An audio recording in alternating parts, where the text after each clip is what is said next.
क्या बांग्लादेश का सियासी भूगोल यानी राजनीतिक भूगोल बदलने वाला है? क्या बांग्लादेश के केयर टेकर मोहम्मद यूनुस की सत्ता का रिवर्स काउंटडाउन शुरू हो चुका है? और उससे भी बड़ा एक और सवाल कि क्या बांग्लादेश के हालात सुधरने वाले हैं? ये सारे सवाल क्यों पूछे जा रहे हैं? इसके पीछे की वजह क्योंकि बांग्लादेश की पूर्व सीएम खालिदा जिया के बेटे तारिक रहमान 17 सालों के बाद घर वापसी, देश वापसी करके बांग्लादेश पहुंच चुके हैं।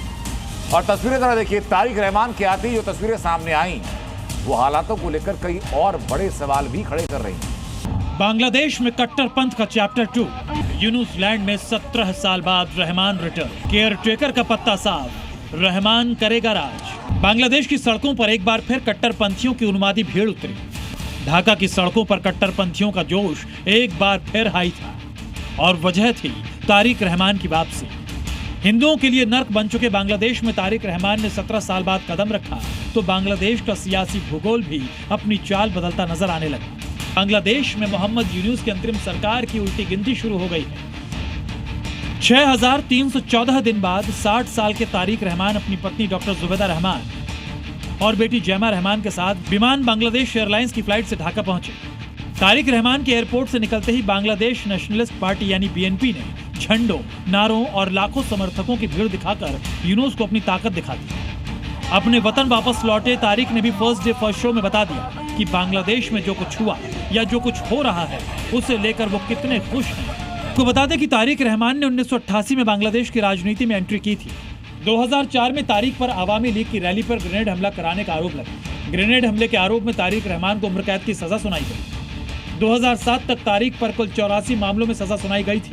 तारिक रहमान गिरफ्तारी से बचने के लिए 2008 में लंदन भाग गए थे, लेकिन अब 17 साल बाद पीएम बनने का सपना लेकर तारिक बांग्लादेश लौटे। सड़क पर अपनी राजनीतिक ताकत की नुमाइश की, अपनी सोच की पहली कड़ी सामने रखी है और तारिक रहमान की एंट्री ने मोहम्मद यूनुस के परमानेंट पीएम बनने के ख्वाब को गहरा धक्का दिया है। ऐसा इसलिए क्योंकि बांग्लादेश में अगले साल 12 फरवरी को आम चुनाव होने हैं। शेख हसीना की पार्टी अवामी लीग को बैन कर दिया गया है। ऐसे में बांग्लादेशी नेशनलिस्ट पार्टी यानी बीएनपी चुनाव जीतने की सबसे बड़ी दावेदार है। बीएनपी की अध्यक्ष खालिदा जिया की उम्र 80 साल की हो चुकी है और वो बहुत बीमार चल रही हैं। ऐसे में माना जा रहा है कि रहमान अगले पीएम के दावेदार हो सकते हैं। कहा जाता है कि जब उनकी मां खालिदा जिया सत्ता में थी तब तारिक रहमान देश के असली नेता माने जाते थे, लेकिन सत्ता बदली तो वो देश से भाग गए और अब जब शेख हसीना सत्ता में नहीं है तो वो वापस लौट आए हैं। बांग्लादेश की सियासत में फिलहाल शेख हसीना चैप्टर बंद हो चुका है। उनकी पार्टी के नेताओं को मारा जा रहा है या फिर भगाया जा रहा है।